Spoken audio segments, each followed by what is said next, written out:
Boa noite a todos. Estamos mais uma noite aqui de quarta-feira, no horário tradicional das nossas palestras, às 19h30. Hoje com o Davidson, que já é um trabalhador da casa há muitos anos, que vai nos trazer o tema Jesus, o amigo incondicional de nossas almas. Que modelo da humanidade. Falei com ele. Oi? Deixa de ser amigo também. Não é? É que eu falei com ele antes o tema, mas me veio esse que eu falo. Quando eu falo com Jesus, eu falo inteiro. Perdoe o lápis. Mas antes da gente passar a palavra para o Davis, como sempre, nós vamos ler uma página do livro Vinha de Luz, Psicografia de Francisco Xavier, pelo Espírito Humano, capítulo 23, e olhai por vós.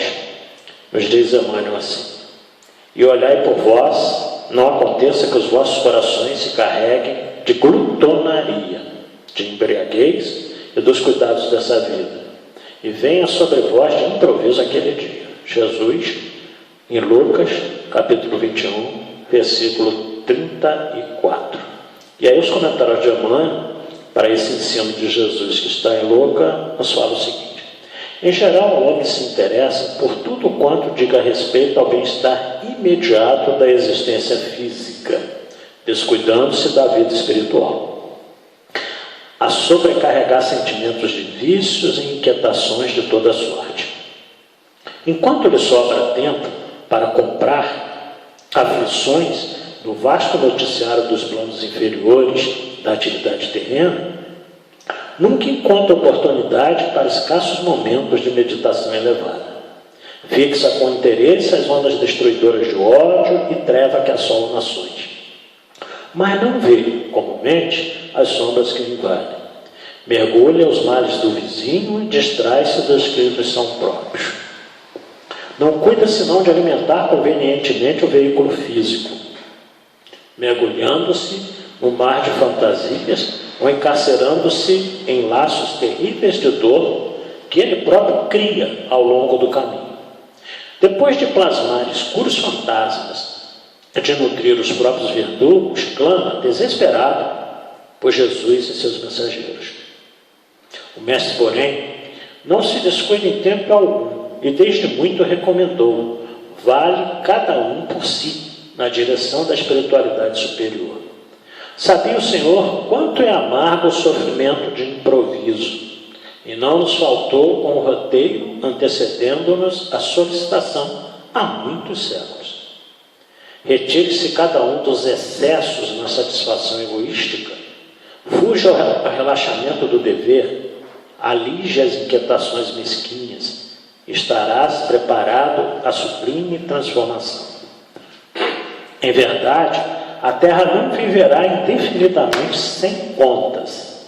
Contudo, cada aprendiz do Evangelho deve compreender que o instante da morte do corpo físico é dia de juízo no mundo de cada homem. Então, mais um alerta de Emmanuel, com relação a essa preocupação que a gente tem muitas vezes imediatista da existência física, da nossa existência corporal, de satisfazer aos nossos desejos, aos nossos vícios. Ele cita aqui a questão da alimentação em excesso, né? Das inquietações de toda sorte, da ansiedade, né? Que muitas vezes nos leva a uma série de desequilíbrios e tantas outras que a gente vivencia na nossa vida material. Mas ele fala, né, que a gente na realidade esquece-se de trabalhar a nossa questão espiritual, a nossa espiritualidade. Ele diz com muita propriedade: não cuida senão de alimentar o veículo físico, mergulhando no mar de fantasias, né?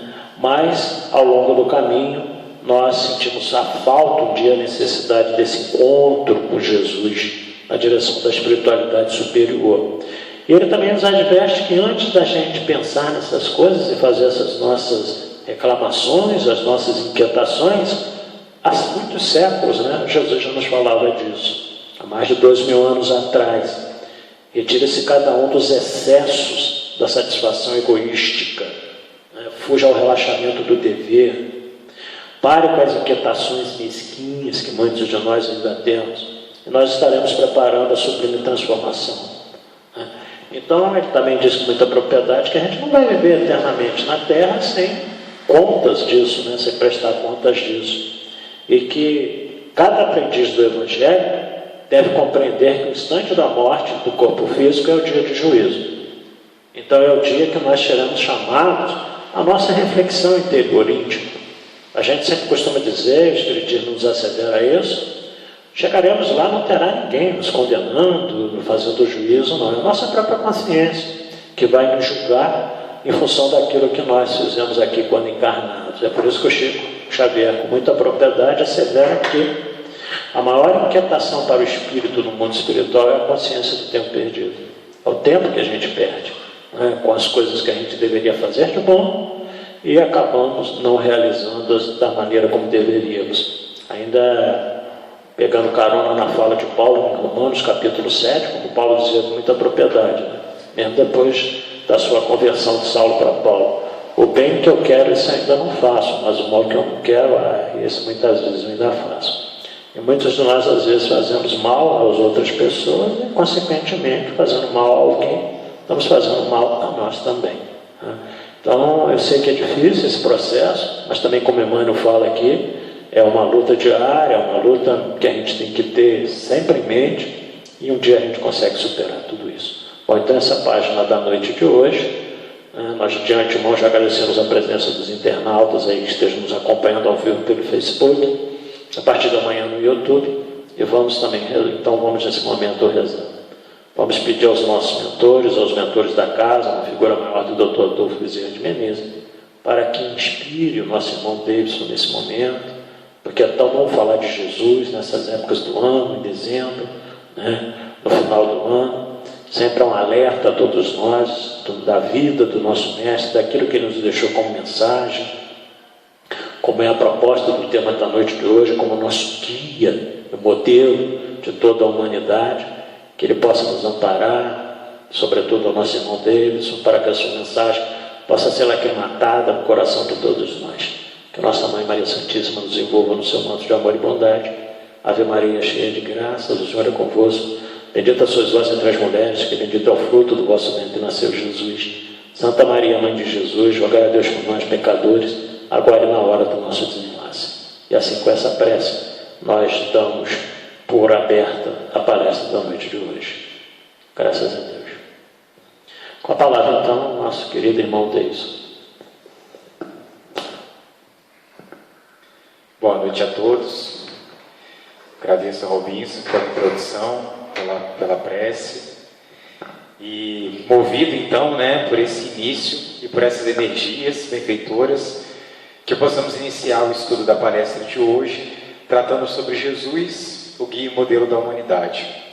Que possamos pedir ao nosso querido Mestre que a sua paz, que as suas boas energias possam ser levados à casa de cada um, ao coração de cada um, e que juntos, conectados por essa distância, possamos manter as nossas vibrações e os nossos estudos. Falar de Jesus sempre é muito bom, mas é um grande desafio. Até mesmo porque a gente não tem a pretensão de contemplar Jesus como um todo, que é impossível fazer isso, É um ser espiritual muito grande, muito evoluído, mas que traz mensagens muito importantes para a nossa existência. É importante a gente contextualizar o momento que nós estamos vivendo atualmente. Estamos ao final do ano de 2020, a última quarta-feira do ano. Amanhã iniciamos um processo novo, de despedida e entrada de um novo ano, um ciclo que termina, um novo ciclo que inicia, e é um momento que nós estamos mais sensibilizados, o tempo de Natal, do nascimento de Jesus, o tempo de renovação, de novas esperanças, ainda mais dentro de 2020, que foi um ano de pandemia, e que nós estamos com grandes esperanças para 2021, em relação à vacina, em relação à melhoria da própria humanidade, do bem-estar, em poder voltar à normalidade, a sair de casa. Então, tudo isso nos torna mais suscetíveis ao nosso estado de mudança. Nos torna mais suscetíveis a pensamentos e a metas, e nada melhor do que a gente ter Jesus como guia, como modelo, como parâmetro, como baliza, como tudo aquilo que pode nos dar objetivos e metas da nossa própria transformação. Então, para que a gente possa iniciar, Esse estudo da noite de hoje, a gente vai trazer uma música declamada.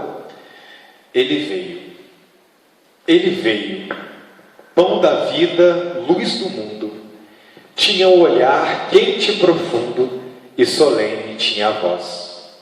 Ele veio, mãos vazias desarmadas, nem escudos nem espadas, só o amor por todos nós. Toda noite sem estrelas ele ilumina, e as nuvens mais escuras ele desfaz. Ele veio e agitou a nossa alma, e tirou a nossa calma, mas nos trouxe a sua paz.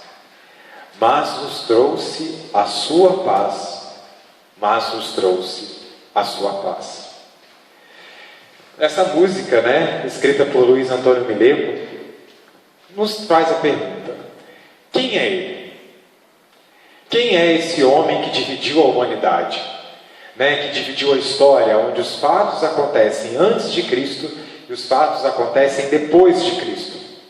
Quem é esse homem que move o cristianismo, que nos move enquanto cristãos, que move pessoas até que se inspiraram nele, não sendo cristãos como Gandhi, que não acreditava em Jesus, mas se inspirando no Evangelho e nas bem-aventuranças, trouxe o seu próprio legado à Índia. Então, quem é aquela pessoa que traz a ideia do cristianismo? E quando nós estamos trazendo aqui hoje o cristianismo, não é o cristianismo que se deu na terra, não é o cristianismo feito pelos homens, não é o cristianismo ainda feito por cristãos falhos, mas estamos falando de um cristianismo vindo diretamente de Jesus. Um cristianismo que não tem armas, um cristianismo que não tem escudos nem espadas, mas que tem um amor.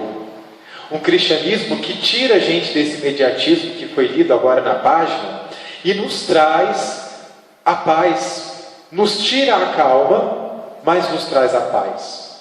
Que calma seria essa? É a calma dos consumos materiais, é a calma do bem-estar do corpo, é a calma do bem-estar das coisas materiais que nós nos atiramos apaixonadamente e que nos deixam sempre atordoados, mas ele traz a sua paz, que é a paz do Espírito e do reino dos céus, que é a verdadeira vida. É a paz que nos traz a tranquilidade de viver dentro das provas e das experiências terrenas, porque nós sabemos que a nossa verdadeira vida é a do reino dos céus. Então, quem é esse homem? É o Galileu? É aquele que vem da Galileia, e muitas pessoas perguntam: mas o que vem de bom da Galileia? O que pode vir de bom de lá? De uma área extremamente miserável, de uma área extremamente pobre. Ele é o Rabone, ele é o mestre que tantas pessoas se entregaram, que tantas pessoas se dedicaram, que tantas pessoas seguiram.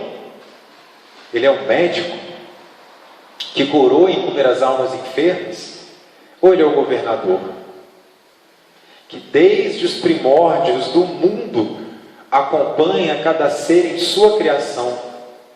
Ele é o Senhor, o Messias, o enviado, o prometido, o destinado a um povo hebreu, que tanto esperava aquele ser para a libertação.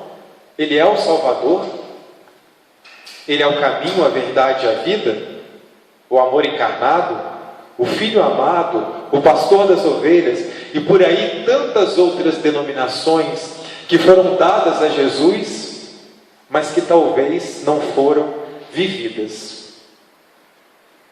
Que são questionamentos importantes quando trazemos o Cristo como Mestre, Salvador, e nós falamos dele, mas não vivenciamos a cada denominação que é colocada. Se ele é o médico das almas, ele prescreve a medicação e o remédio necessário. E por que ainda, se consideramos ele como médico, continuamos enfermos?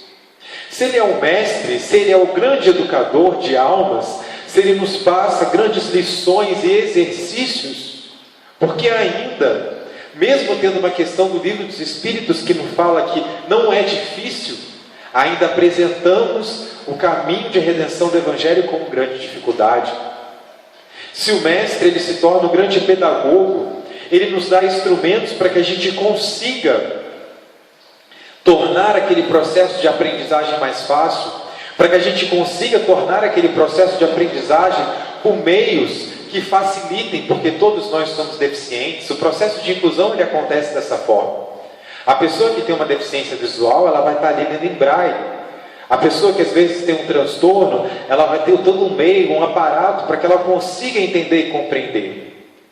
E Jesus, já sabendo, como grande pedagogo, como grande mestre, como grande educador, sabendo das nossas enfermidades morais, ele deixa em cada instante da humanidade as ferramentas necessárias para que consigamos nos educar no grande processo de regeneração.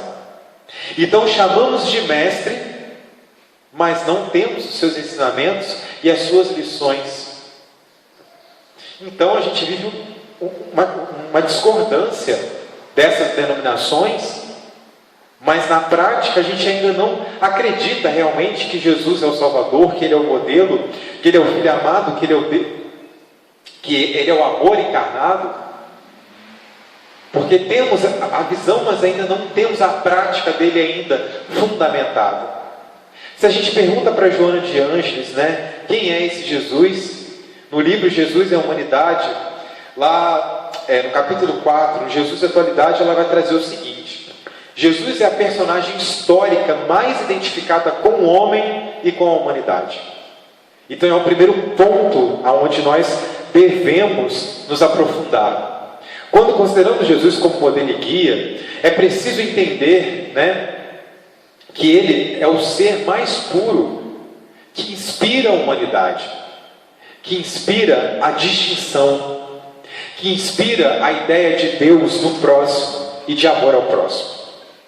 É aquele que era assertivo, é aquele que era acolhedor, é aquele que ele veio para os marginalizados, mas não deixou de vir também para os potentados, para os grandes.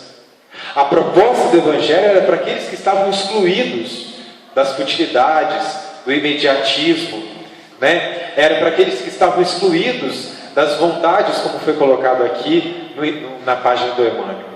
Mas Jesus também não deixava de fazer os convites, os seus grandes encontros para as grandes almas, como Nicodemos, como Pilatos, como o próprio, né, Emmanuel, ali no seu momento, no encontro que Jesus faz o primeiro convite para ele. Jesus não deixava de incomodar os grandes, os fariseus, os publicanos, porque o seu Evangelho era para todos, porque ele inspirava a humanidade. Todo o seu ministério é feito de humanização, erguendo o ser do instinto para a razão e daí para a angelitude. Igualmente é o homem que mais se identifica com Deus.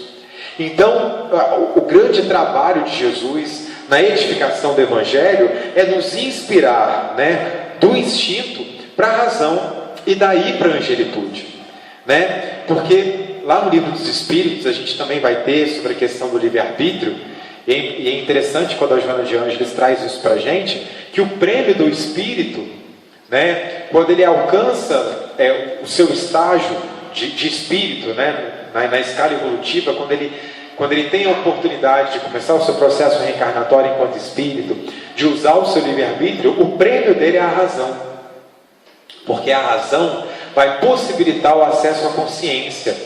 E a consciência hoje, como o Robinson aqui também já trouxe, ela vai ser muito falada, porque a consciência é a nossa representação concreta do Cristo na Terra e do Cristo em nossas mentes. Então, o Cristo ele se apresenta em forma de amor, amável e conhecido, próximo das necessidades humanas, compassivo e amigo. Reformula o conceito mosaico e atualiza-o em termos de conquista possível, mestre, educador e pedagogo.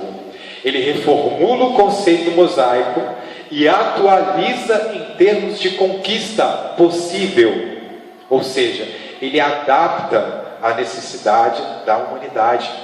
Enquanto Moisés ele faz a adaptação, né, das leis para o controle daquela sociedade, o Cristo, ele torna aquilo possível a toda a humanidade, né? Aproximando os homens dele pela razão simples dele estar sempre próximo dos indivíduos que se resumam a doar-se-lhe em amor. Então, isso é que a Joana de Ângeles traz numa parte do texto, né?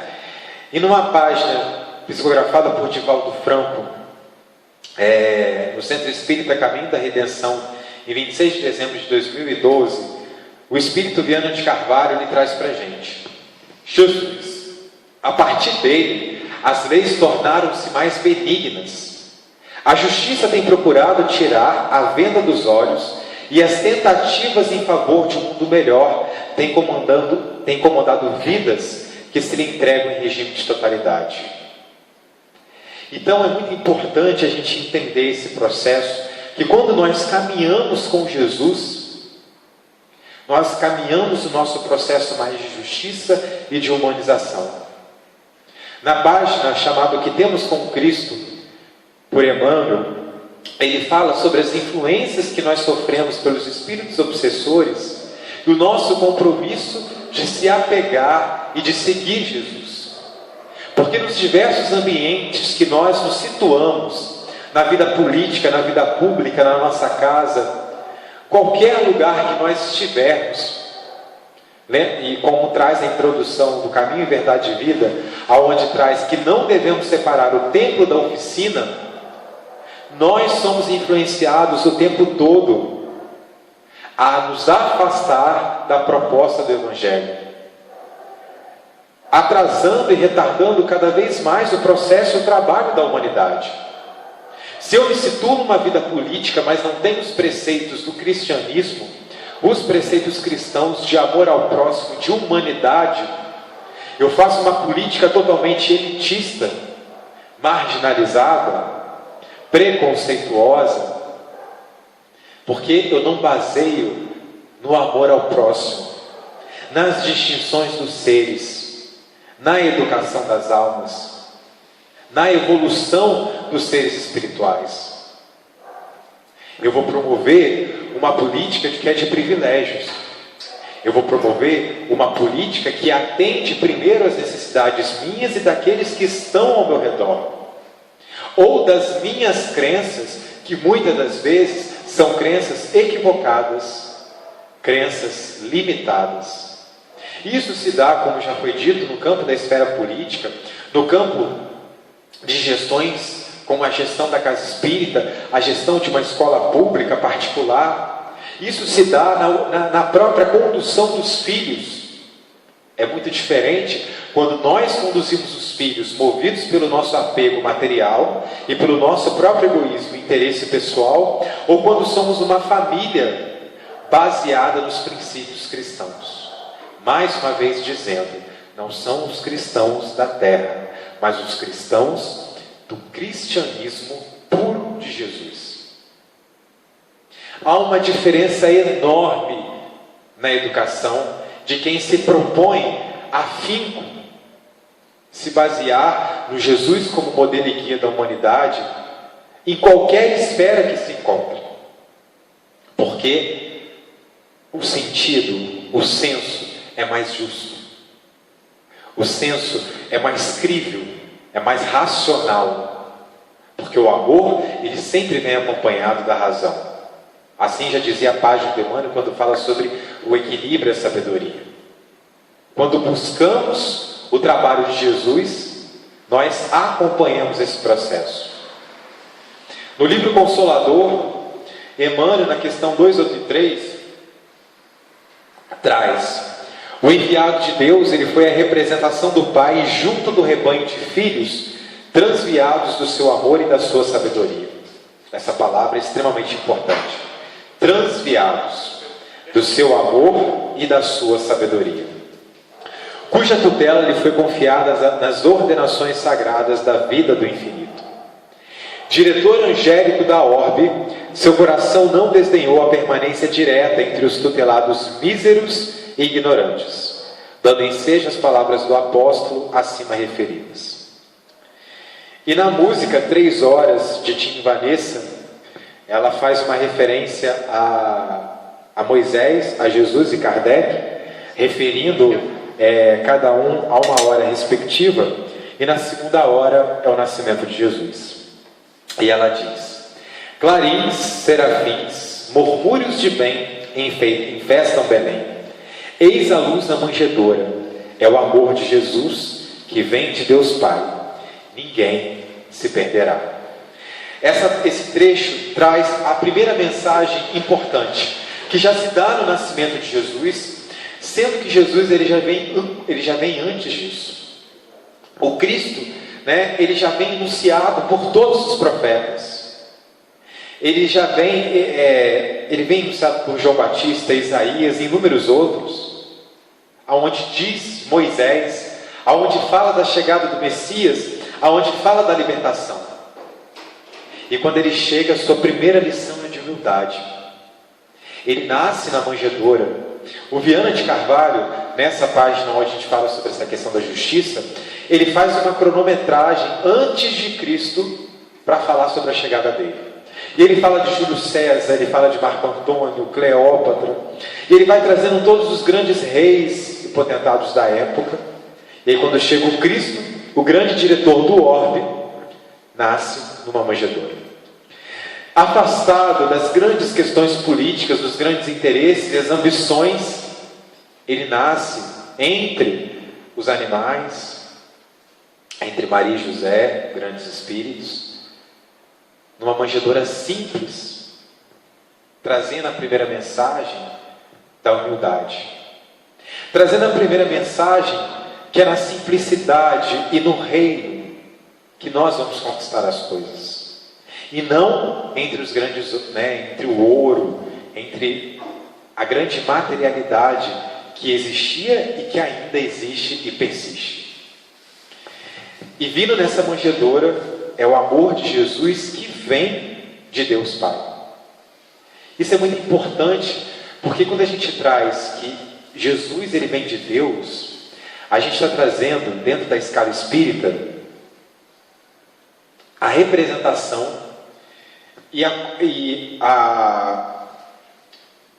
algo concreto de um espírito puro, de um espírito que não é mais assombrado, como diz Joana de Ângeles, pelas questões da terra, de um espírito que está acima de todo o processo que nós estamos vivenciando hoje, de pandemia, de coronavírus, de crise financeira, de questões de transtornos mentais, de questões íntimas.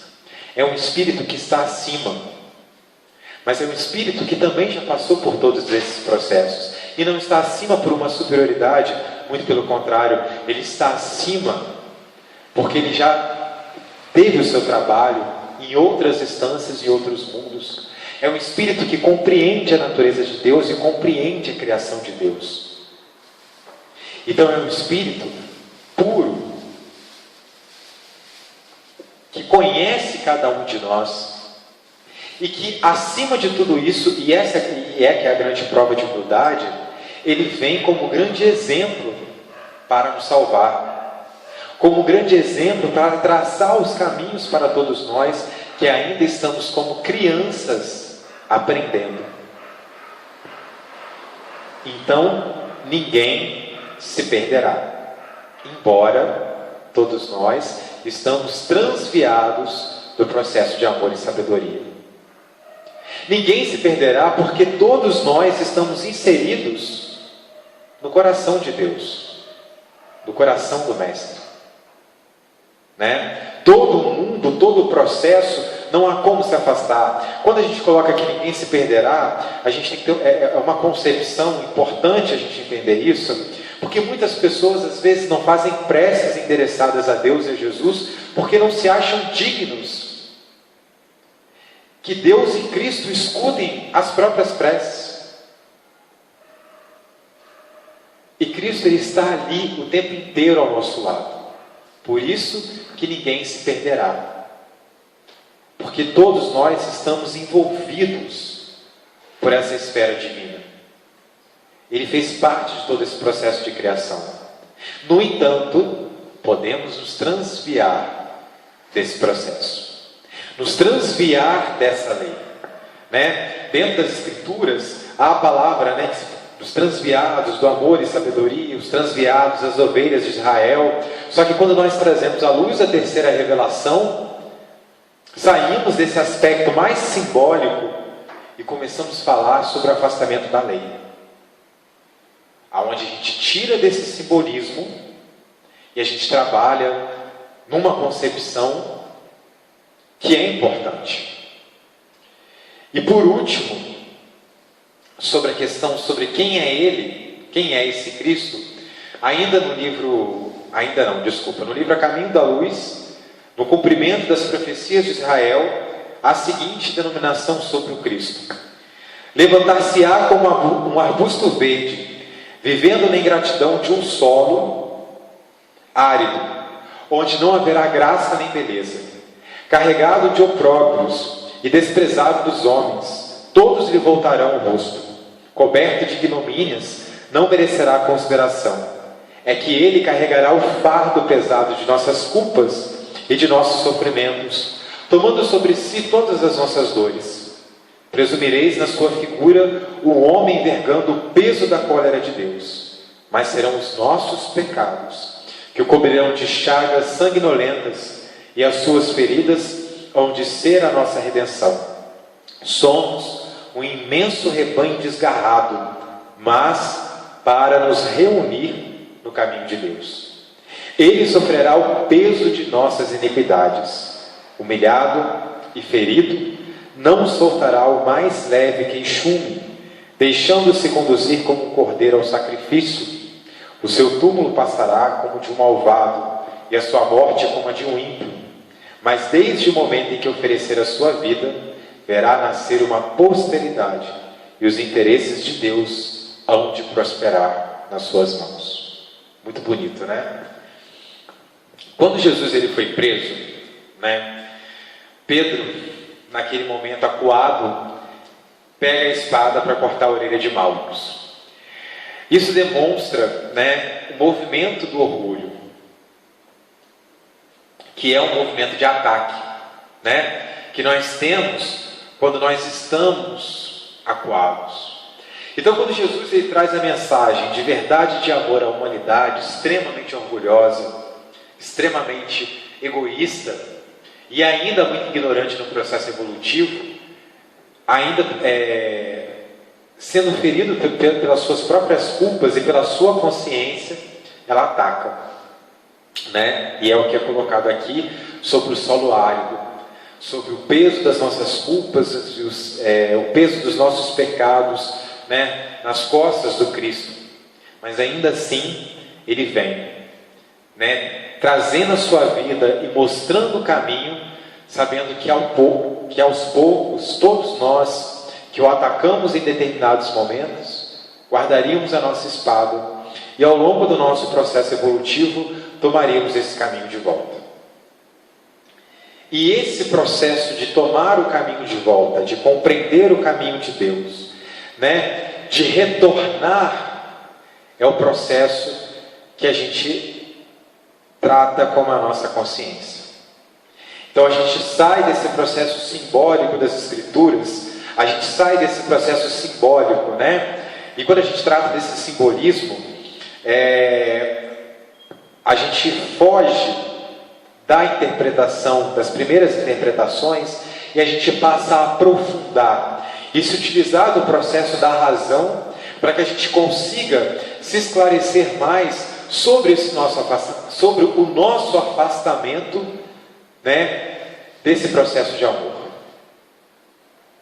E aí a gente então vai na questão 614 do Livro dos Espíritos, quando começa a tratar da lei natural. E quando fala sobre Jesus, o guia e modelo da humanidade, é na questão 625. Mas então, o que é importante a gente entender? Que em 11 questões, Kardec e os Espíritos, eles vão trabalhando o conhecimento da lei natural, para na 625 a gente entender que Jesus é o guia e modelo da humanidade. Ou seja, em 11 questões anteriores, eles começam a fazer um trabalho importante, porque eles começam a nos trazer a orientação que a nossa consciência é o próprio Cristo. Porque as leis de Deus que estão na nossa consciência, elas foram materializadas na presença de Jesus enquanto Ele esteve na terra. Por isso que o nosso processo de tomada de consciência e que o nosso processo de encontro com Jesus, ele é tão intenso, porque mesmo não estando com Ele, Ele já está dentro da gente. Então, como que nós não somos dignos de fazer uma prece se Cristo já habita em nós antes mesmo da nossa própria criação? Quando temos, como é colocado ali, né? Quando somos espíritos e temos o prêmio da consciência, porque temos o prêmio da razão, porque vamos ter a oportunidade de acessar as leis de Deus na nossa própria existência. À medida que vamos reencarnando, nós vamos vivenciando a lei de reprodução, de adoração, e todas as leis, tanto físicas quanto morais. Jesus já manipulava todas elas, e Ele é a representação de todas essas leis na Terra. Então, entendemos a lei natural, que é a lei de Deus, presente ali, única e verdadeira para a felicidade do homem. Então, toda vez que nós nos transviamos, que nós somos os transviados, as ovelhas perdidas de Israel, que nós transviamos dessa lei, nós somos infelizes. O único caminho para a felicidade é o caminho que o homem, ele está no cumprimento da lei. Por isso que a gente falou lá em cima.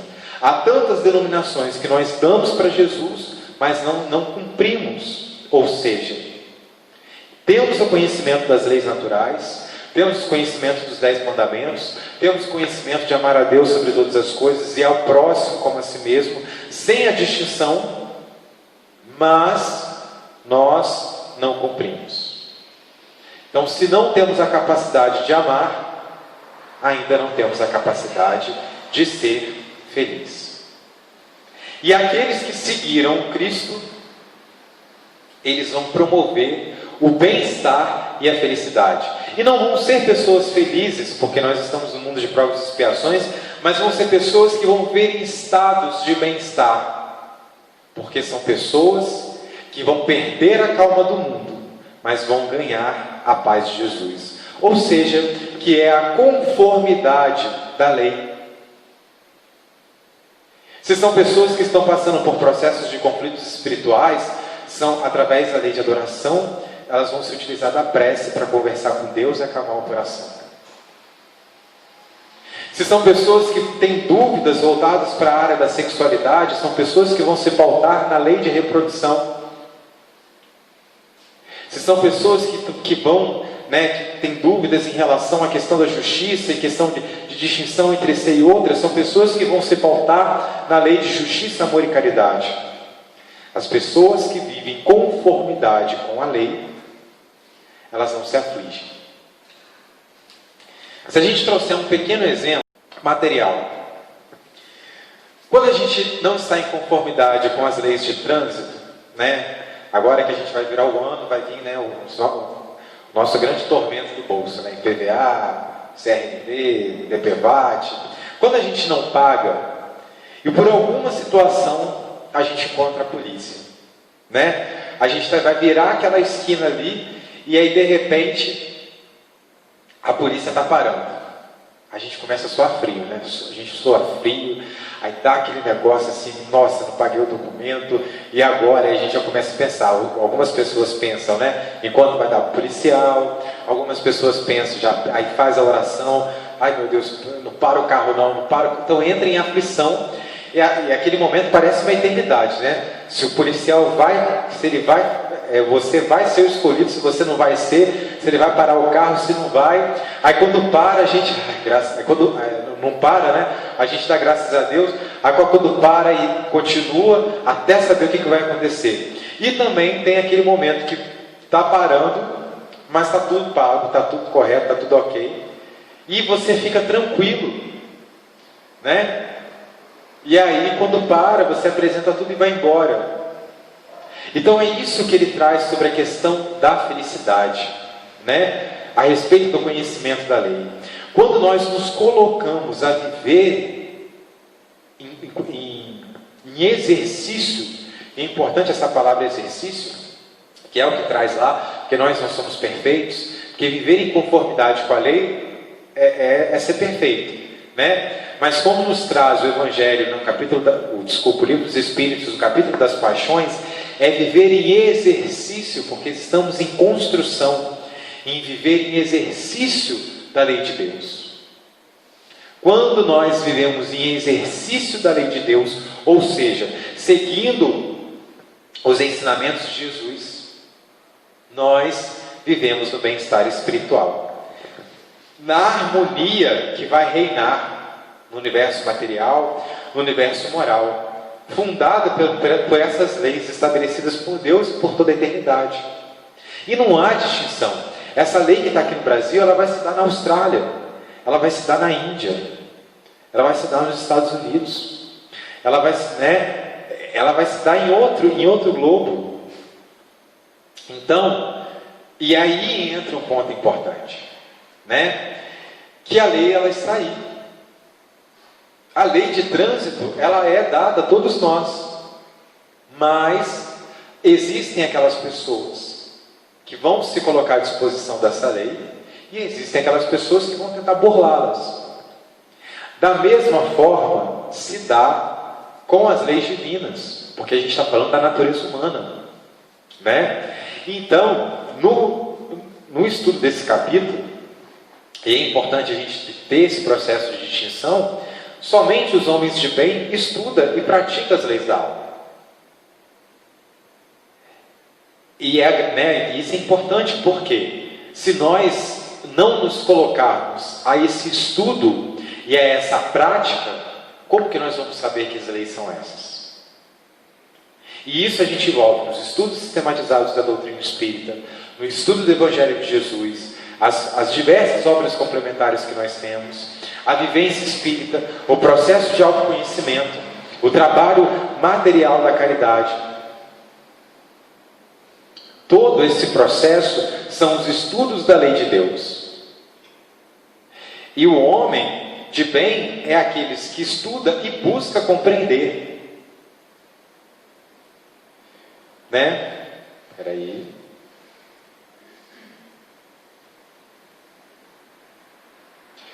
Porque essas leis, elas vão considerar as relações com Deus e com seus semelhantes e contém as regras da vida do corpo, bem como as da vida da alma, as leis morais.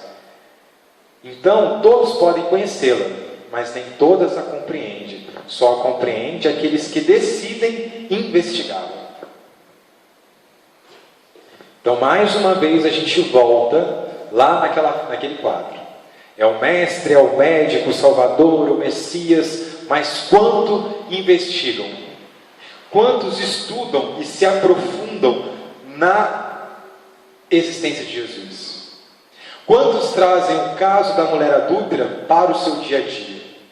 Quantos trazem a passagem de Pedro, que corta a orelha de Malcos, para o seu dia a dia? Quantos trazem o milagre da pesca, as curas, as bem-aventuranças, todas as bem-aventuranças, todo o sermão do monte para o seu dia a dia?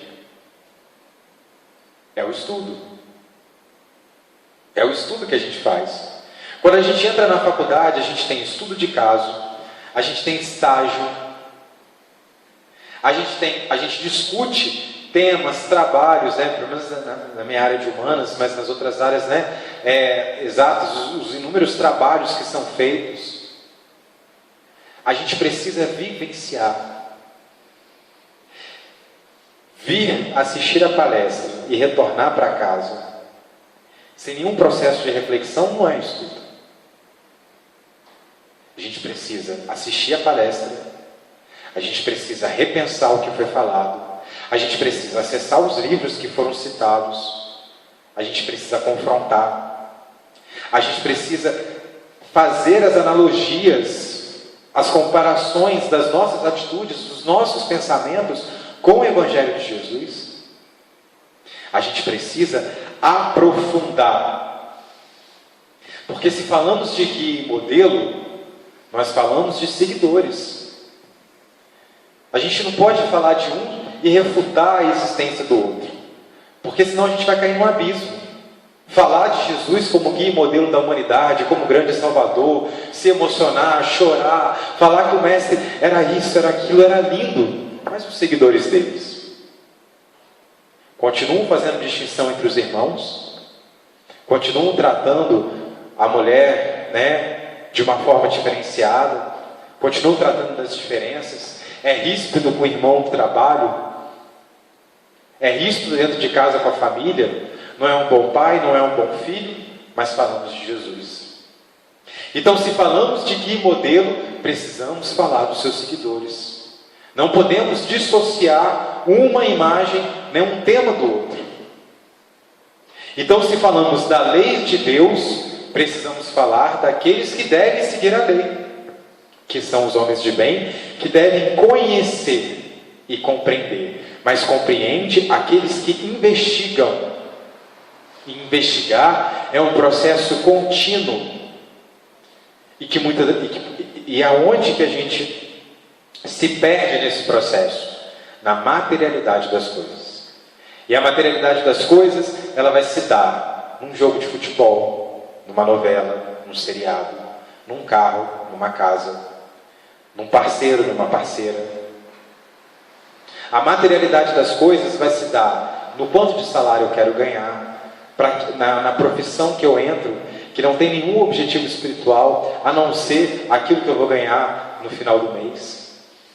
A materialidade das coisas se dá na roupa de marca, se dá na quantidade de coisas que eu compro, se dá na atenção, na vaidade. Essa materialidade, ela faz com que nós nos esqueçamos do processo de estudo e de investigação da lei de Deus. Ela faz que nós estejamos transviados no nosso processo de consciência. E aí, como toda lei, ela tem o seu processo de reparação. Por isso que Cristo, ele traz todo o caminho da redenção, o caminho da cruz. Porque esse caminho da cruz já nos traz, que é o processo de redenção espiritual. Então a alma, ela compreende, de acordo com o grau de perfeição que tem atingido, e dela guarda a intuição. E quando lhe dá o corpo, ela tem a intuição. Porque Jesus já está ali dentro dela. Só precisa fazer a conexão do seguidor, do discípulo, do aluno, com o mestre. Só que muitas das vezes, os instintos, porém, fazem ordinariamente que o homem a esqueça. Por isso que Santo Agostinho, ele fala do processo de autoconhecimento. Porque esses instintos, muitas das vezes, que são os nossos processos naturais, o nosso processo de evolução espiritual, eles vão tomar o nosso processo de consciência. E aí faz que nós nos tornamos as ovelhas transviadas, as pessoas que se afastam da lei. Emmanuel, na introdução do livro Vida e Sexo, ele vai dizer sobre isso, que nós vou utilizar a palavra, não é essa palavra, mas eu vou utilizar essa. Nós nos debruçamos sobre as nossas paixões e nos afastamos desse processo todo de conhecimento, desse processo todo de vivência do Evangelho de Jesus. Então, dentro do mundo que nós estamos vivendo hoje, porque nós não estamos mais... Por que é importante a gente tratar esse assunto com seriedade? Porque nós não estamos falando mais de uma humanidade que convivia com Jesus. Nós estamos falando de uma humanidade de espíritos que já reencarnou diversas vezes, que já acessou esse material algumas vezes, e ainda continua refutando essa ideia de seguidor e mestre para viver os instintos e as paixões. E a gente vai sofrer na pele as grandes correções, não como castigo, mas como reparo. Mas há necessidade de tanto sofrimento voluntário, se podemos ter um caminho de bem-estar e felicidade dentro das possibilidades e da lei de Deus? Então a lei, ela está na nossa consciência e nós desprezamos, e por isso muitas das vezes a necessidade de revelação. E a gente percebe então o quanto que a misericórdia de Deus é grande, porque ainda assim Ele nunca deixa de nos revelar. E depois de Jesus, quantos vieram, tendo Ele como guia, como modelo, e nos inspiraram, e trouxeram e revelaram novamente a lei, a própria doutrina espírita, né? Então, em todos os tempos, houveram homens com a missão de revelar a lei divina, espíritos superiores que encarnam com o fim de fazer progredir a humanidade. E dentro dessa lógica, a maior de todas, né? E é aí que a gente encontra então na questão 625, que Jesus, ele constitui o tipo de perfeição moral que a humanidade pode aspirar na Terra. Deus oferece o Cristo como o mais perfeito modelo, e a doutrina que nos oferece é a expressão mais pura da lei do Senhor, porque o Espírito Divino o animava, e foi o ser mais puro de quantos tem aparecido na Terra. A lei de Deus, né? Então, o Cristo é a própria lei. Todo conhecimento da lei natural, das 614 até as 625, e ainda continua, mas, né, essa construção que é feita é para dizer que a lei de Deus esteve encarnada e nos trouxe todo o caminho de redenção para que a gente consiga, nas experiências terrestres, realizar o nosso trabalho de evolução espiritual. E a grande pergunta é por que nós estamos deixando os nossos instintos e as nossas paixões não acessar as leis na nossa consciência.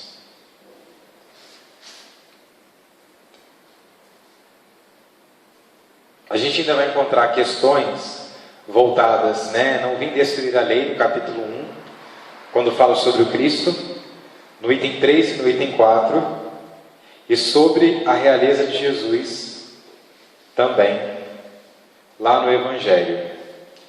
E para que a gente possa finalizar, a gente vai acessar a Revista Espírita, em março de 1861, onde o médium, ele envia, se eu não me engano, né, uma carta para Kardec. É o médium, não vou saber pronunciar, mas o senhor Didier Filho, ele questiona, esse médium, ele faz um questionamento entre Cristo e Moisés. Ele, adepto do Espiritismo, né? Mas ele era o seguidor da lei judaica, e ele questiona então por que os espíritos, principalmente os espíritos da revelação, trazem um Cristo como grande, né? Sendo que Moisés, ele traz a ideia do Deus único. Então, no questionamento dele, Moisés era para ser tão grande, pelo menos, quanto Jesus, não ter essa diferença. E aí, ele faz esse questionamento ao seu mentor, e ele tem uma resposta, e ele envia isso a Kardec, falando que se Kardec achasse viável, que pudesse, né, ter essa publicação. E Kardec, então, faz a publicação na Revista Espírita. E é interessante, então, que ele faz esse questionamento. Em todas as comunicações feitas à sociedade espírita, ele faz esse questionamento fazendo a seguinte reflexão: será que os espíritos da revelação não trazem o Cristo como grande simplesmente por uma questão cultural, já que eram espíritos da época do cristianismo? Então ele faz esse questionamento, né? Porque não eram espíritos que não conheceram e conviveram com Moisés. Então por isso que eles não tinham essa distinção de Moisés, de Cristo ser Moisés ser grande, Cristo de Moisés não ser grande e Cristo sim. Então ele faz a pergunta ao mentor dele: em todas as comunicações feitas à sociedade parisiense de estudos espíritas, cita-se Jesus como sendo o que ensinou a mais bela moral. O que devo pensar disso? Então o Espírito responde para ele: sim, o Cristo foi o iniciador da moral mais pura e a mais sublime. A moral evangélica cristã que deve renovar o mundo, reaproximar os homens e os tornar a todos os irmãos. A moral que deve fazer jorrar de todos os corações humanos a caridade. O amor ao próximo e que deve criar entre todos os homens uma solidariedade comum. Então, é importante a gente frisar, porque esse é o nosso papel, né? Essa foi a missão de Jesus e que ele cumpriu muito bem. Só que a missão dele, ela tem a consequência do papel dos seus seguidores, né? A moral que deve fazer jorrar de todos os corações humanos a caridade, o amor ao próximo, que deve criar entre todos os homens uma solidariedade comum, ou seja, sem distinção, sem privilégios.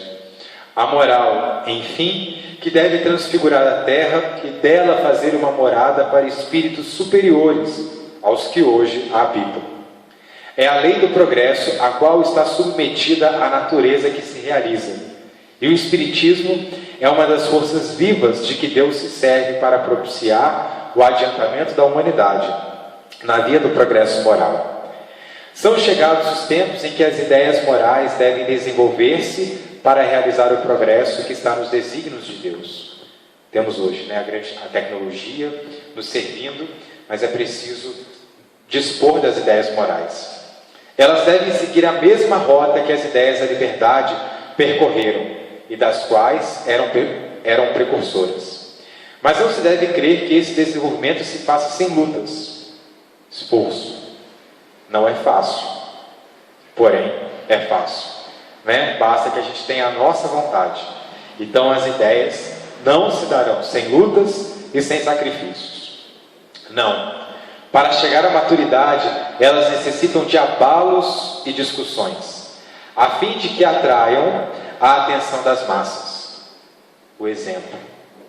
Mais uma vez, fixada a atenção, a beleza e a santidade da moral sensibilizarão os espíritos, e eles aplicar-se-ão a uma ciência que lhes dá a chave da vida futura.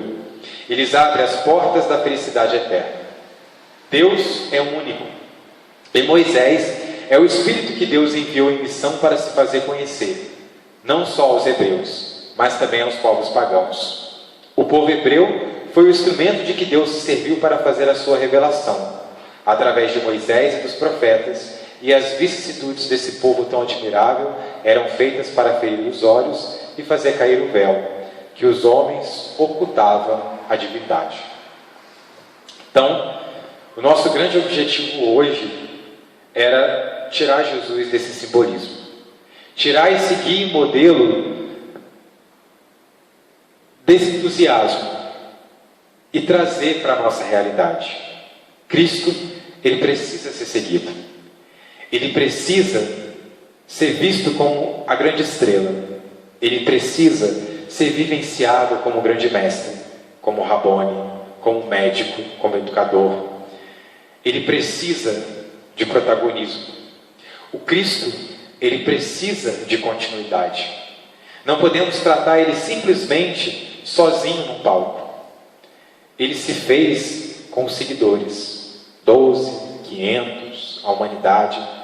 Ele se fez num trabalho coletivo. Cristo, ele não foi sozinho, ele não foi um herói que salva a todos. Ele se deu, ele se doou no trabalho por todos, mas esperando que todos agora se doem por ele. Porque essa é a lógica da nossa redenção espiritual e muito mais do que isso, é a lógica da lei do progresso, é a lei da evolução. Estamos na lei pela lei. E quando nos afastamos dela, ou seja, não acessamos o Evangelho de Jesus, não acessamos a nossa consciência, onde Jesus está, regredimos uma humanidade, regredimos o nosso processo evolutivo e nos afastamos e estamos cada vez mais longe da felicidade e da proposta do reino dos céus. Então, que a mensagem de hoje ela possa ser esse pontapé, esse incentivo, essa aproximação de Jesus, das leis de Deus, para o novo ano que se aproxima. Muita paz a todos. Muito obrigado.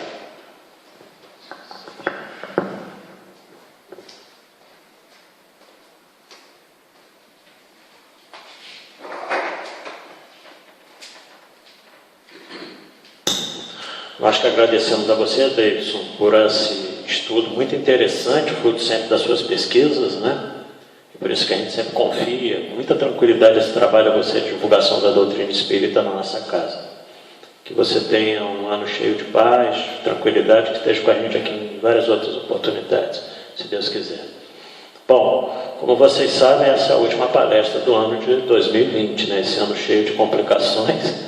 Nós tivemos aí, ainda estamos vivenciando essa pandemia do novo coronavírus, com todas as dificuldades e limitações que ela nos impôs, mas nós queremos fazer alguns agradecimentos aqui. Agradecimentos especiais a todos aqueles que desde o início da pandemia se mantiveram aqui com a gente, fazendo as gravações internas. O Felipe foi aquele que em todas as gravações aqui estava, raramente, quando ele não pôde, foi substituído pelo Lucas, lá no início pela Simone. Então nós queremos agradecer a todos vocês que contribuíram de alguma forma para que todas as gravações no horário das palestras, volto a dizer em especial o Felipe, que está sempre aqui com a gente, pudesse acontecer. Dentro da proposta da diretoria, que se nós fôssemos, como fomos obrigados a fechar ao público pelo decreto municipal, a gente procurou fazer internamente aqui em respeito ao público desencarnado, já que a gente sempre diz que nós somos uma religião dos espíritos, né? Então nós não poderíamos esquecer deles. Então essa foi a nossa proposta, de estar sempre aqui. Então nós agradecemos aqueles que vieram, Altamir está sempre aqui com a gente, né? E todos aqueles que depois passaram a vir, os oradores, que no primeiro momento nós realmente deixamos de fora, optamos por fazer só entre nós, da diretoria, e daqueles oradores como Davis, que já são trabalhadores da casa há muito tempo, mas a partir de maio, aqueles que já faziam parte da nossa escala começaram a aceitar os nossos convites e começaram a vir fazer as palestras gravadas aqui. Então, nosso agradecimento a todos os oradores que vieram de muito boa vontade, mesmo nesse momento da pandemia, estar conosco. E assim que foi preciso reabrir a casa, através do decreto municipal, com 30% só da frequência, nós assim procedemos. E nunca mais fechamos. Estamos aqui até hoje, desde aquele decreto municipal que permitiu que a gente assim procedesse. E aí nós agradecemos novamente a todos vocês internautas que sempre nos acompanharam, aqueles que se sentiram seguros e compareceram nessas palestras abertas ao público, sempre estiveram aqui com a gente. Então, os nossos agradecimentos. Agradecimento especial, como eu sempre faço também, ao pessoal da SOPA, né, que não parou esse ano todo. Vamos tirar umas férias agora em janeiro, é natural, eles fazem isso todo ano, mas não faltou o alimento ao pessoal lá do Parque Maíra em Três Poços. Então, nosso sincero agradecimento ao pessoal da SOPA, ao Serginho, que transportava a SOPA. A partir da pandemia, por ser idoso, né, ele passou a ficar em casa e assumiu o filho Lucas, que realmente foi fantástico até o final do ano. Então, nosso sincero agradecimento também àqueles que transportaram, né, ao Serginho e ao Lucas, senão também dificilmente teríamos como a SOPA chegar até as pessoas carentes. E no final do ano, como vocês sabem, umas 2, 3 semanas atrás, nós levamos cerca de 120 cestas básicas lá nessa comunidade, atendendo as pessoas mais carentes. A Laurete, que está aqui presente, praticamente fez a compra de tudo, a Solange começou coordenando o trabalho. Então, nosso agradecimento também a todos os que doaram uma cesta individualmente para que a gente conseguisse fazer essa entrega lá. E aqueles que doaram mantimentos e outros que doaram em dinheiro. Também nós tivemos essa situação. Então, nosso agradecimento a todos vocês. O nosso agradecimento, estou me estendendo um pouco, mas é o último dia do ano, nosso agradecimento também às pessoas que, mesmo não comparecendo, vieram e pagaram as suas mensalidades, porque as despesas da casa continuaram, né? A gente está aqui aberto, temos luz, temos água para pagar, uma série de coisas. Então, nosso agradecimento àqueles que procuraram manter também as mensalidades em dia, para que a gente pudesse continuar funcionando. Então, ou seja, se eu esqueci de alguém, me perdoe, né? Felipe, mais alguma coisa? Lembra de algum agradecimento? Laurete, tudo bem? Né? Então nós tivemos um almoço também, mesmo fechado, lembrei agora, né? Em que foi meio, entregamos os marmitex, as pessoas levavam para casa, sem aglomeração aqui também. Foi um sucesso tremendo, a feijoada francesa, ideia da Laurete, a Arlete, mãe dela, e o pessoal da cozinha também foram fantásticos naquele almoço. Foi o único que nós pudemos fazer dentro das limitações e dificuldades da pandemia. Então, nosso agradecimento a todos vocês. Eu não vou ficar citando nomes aqui, senão a gente, né, fica sendo injusto, e até porque dezenas e dezenas contribuíram para todas essas atividades aqui da casa e que elas acontecessem apesar da dificuldade. 2021, a gente espera que seja um ano mais tranquilo, melhor, que essa vacina realmente chegue, que as pessoas se sintam seguras com essa imunização e que as casas possam novamente voltar a ter a sua frequência normal. Então, esse é o desejo da Associação Espírita Discípulos de Allan Kardec, vocês que estão aqui no salão, a todos os que estão nos acompanhando pela internet, que desejo muita paz, muita saúde, principalmente, né? E muito trabalho, como eu sempre costumo dizer também. Que 2021 seja isso, né? E que a gente possa estar mais uma vez junto. Domingo que vem, lembrando, nossa palestra às 9 horas da manhã, esse que vos falo, com o tema Não Vim Destruir a Lei. E até o Davidson já deu umas boas dicas aí no final, que eu vou tentar lembrar até lá. Mas, então, a gente aguarda vocês aqui no domingo, que é a primeira palestra do ano de 2021. Muita paz a todos, o nosso muito obrigado, fiquem com Deus. Paz. Laurete.